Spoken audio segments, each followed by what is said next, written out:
আগের পার্টেই তোমাদের বলেছিলাম বাজি পোড়ার ভিডিও নিয়ে আসবো, তো তাই বাজি পোড়ার ভিডিও আনবো।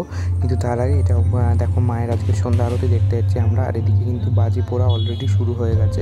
খুব সুন্দর সুন্দর জলবাজি হয় এখানে। আর বড় বড় তাল গাছ বানানো হয় বৈচিগ্রামে ঝাপান উৎসবে।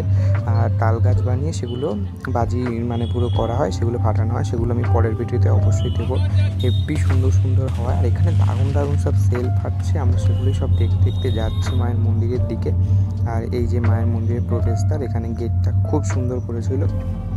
আর এখান দিয়ে আমরা মেলায় যাচ্ছি আগে। আর এই যে জায়গাটা দেখছো, এখানে হচ্ছে এখানকার সবচেয়ে বড় কালী ঠাকুর হয়। আর এখানে দেখো তাল গাছের জন্য সমস্ত বাস টাস রেডি করছে। এবার আমরা মেলার ভেতর চলে আসি। মেলার ভেতর দারুণ দারুণ অনেক দোকান বসেছে। আর গ্রামের মেলা তো, আমি গ্রামের মেলা খুব একটা সবসময় দেখিনি, এই প্রথমবারই মনে হয় দেখছি। আর অনেক ছোটোবেলায় দেখেছি, বড়োবেলায় জ্ঞান হওয়া পর্যন্ত এই মেলাটাই প্রথম দেখছি। আর এর আগে সব ছোটোবেলায় দেখেছিলাম, যখন এসেছিলাম একবার দুবারই। তো এখানে খুব সুন্দর, আলাদা কত দারুণ দারুণ মাটির পুতুল। আর গ্রামের মেলা সত্যি একটা আলাদা রকমই, আর খুব সুন্দর হয় মেলাগুলো। এখানে জিলিপি, তারপর কাঠি ভাজা, সব অনেক রকম যেমন মেলায় বসে সব অনেক রকম দোকান বসেছিল এখানে। সব বেশ ভালোই ছিল, ছোটোখাটো মেলাটা, কিন্তু খুব সুন্দর ছিল মেলাটা। ছোটোখাটোর মধ্যেও বেশ সুন্দর ছিল। আমি ভাগনা জেঠু এসেছিলাম। আর এই দেখো, এইখানে যে তাল গাছগুলো হয় এই মাঠটায় এখানে এবার মায়ের আরতি শুরু হয়ে গেছে, সন্ধ্যা আরতি, সেটাই আমরা দেখছিলাম। তারপরে আমরা বাজি পোড়া দেখতে যাবো।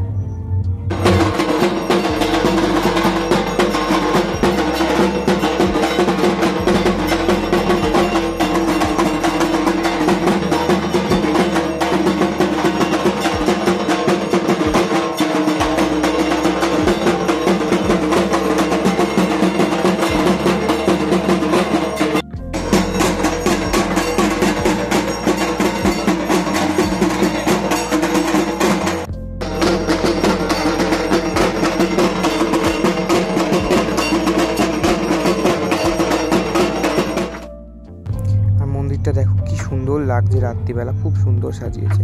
আর আমার ভিডিও ভালো লাগলে তোমরা অবশ্যই লাইক, শেয়ার এবং সাবস্ক্রাইব করে দিও। পরের পার্টে বাজি পোড়ার ভিডিও নিয়ে অবশ্যই চলে আসবো। তো দেখা হচ্ছে পরের একটা ব্লগে।